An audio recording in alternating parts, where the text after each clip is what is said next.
There's no secret formula in improving, you just have to work really hard.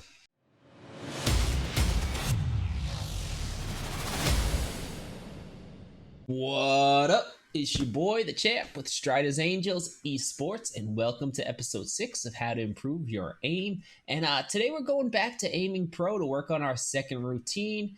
And they actually just dropped a massive update to the skills test. So I had to make a new video to show you guys how amazing these drills are. And I had a real blast playing with them and getting used to them. And they're just a huge step forward, especially the new tracking test.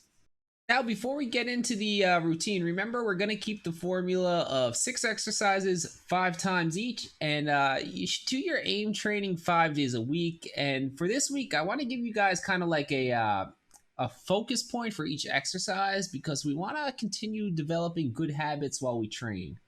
All right, first up for the routine, we're going to go back to the skill assessment tab, and we're going to work our way from left to right, starting with the classic tile frenzy.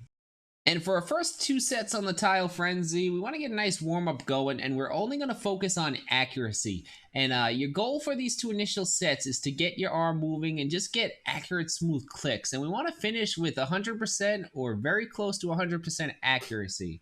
And our last 3 sets of tile frenzy, we want to increase the speed. And here's where we're gonna go for high scores, but we don't want to game the system by just kind of spam clicking as fast as you can. It defeats the purpose of training. So we want to go as fast as you can while maintaining over 85% accuracy. And if you're falling below that, just slow it down a tad until you're consistently hitting your accuracy goals. Next, we have the new flick drill, and this is great because remember in my flick episode, I spent some time talking about returning your cursor to the center of your screen. Well, the trainer is actually going to force that habit on us, and since the trainer's focused on resetting our shots after each flick, I want you guys focusing on the path you take to your target. We want to cut out as many weird loopy motions as we can and try and make every flick look like a straight line to the target. Here's an example from episode 4.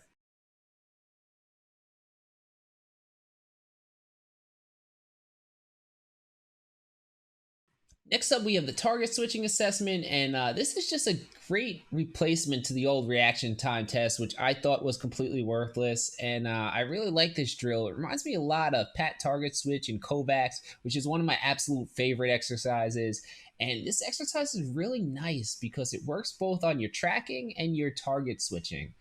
And I want you on this exercise to continue working on making a direct path to the target. And I also want you to focus on using your wrist to make small adjustments because you're tracking a target that's moving pretty slow and it also dies pretty quick. So you shouldn't need to move your whole arm to take it down. And if you followed my mouse sensitivity recommendations, this should be something that you be focused on fine adjustments with your wrist for. All right, up next we have the amazing new tracking assessment, and this thing is great because it's so much more challenging than the previous tracking assessment, which if you remember back to last episode, I was complaining about how it was too easy. And the bottom of this drill will mix up horizontal, vertical movements. It'll also take long and short strafes, so we have the opportunity to work on all aspects of our tracking. Now, focus on this drill. It might sound a little weird, but a lot of people struggle tracking because they keep their focus on their crosshair, which actually delays your reaction to the target movement. What we want to focus is keeping our eyes locked on the target, and it's almost like you're instinctively keeping your eyes on the crosshair as kind of like a secondary focus.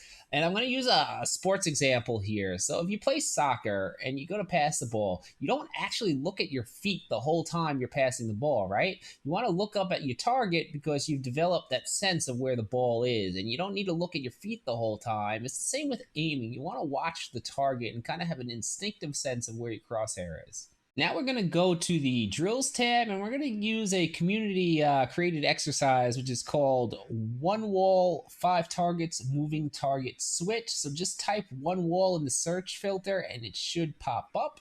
And this is a click accuracy target switching test. And the focus here is maintaining as close to 100% accuracy since the targets are moving pretty slow. And we want to avoid the urge to spam shots as we're working on being accurate here. So last, we're going to end up in the skill builder tab under accuracy, and we're going to click flick, and we're going to go to the end with the multi-target flick. And here we're going to focus on maintaining our direct mouse movement paths over multiple targets before continuing the good habit of moving our cursor back to the center of our screen. That brings us to the end of our second aim training routine, and please take the time to like the video and subscribe. It's tremendously helpful to me, and you get to see bi-weekly aim training content. I also stream on Twitch nearly every day. Come check me out live, and I'll see you in 2 weeks. Champ, out.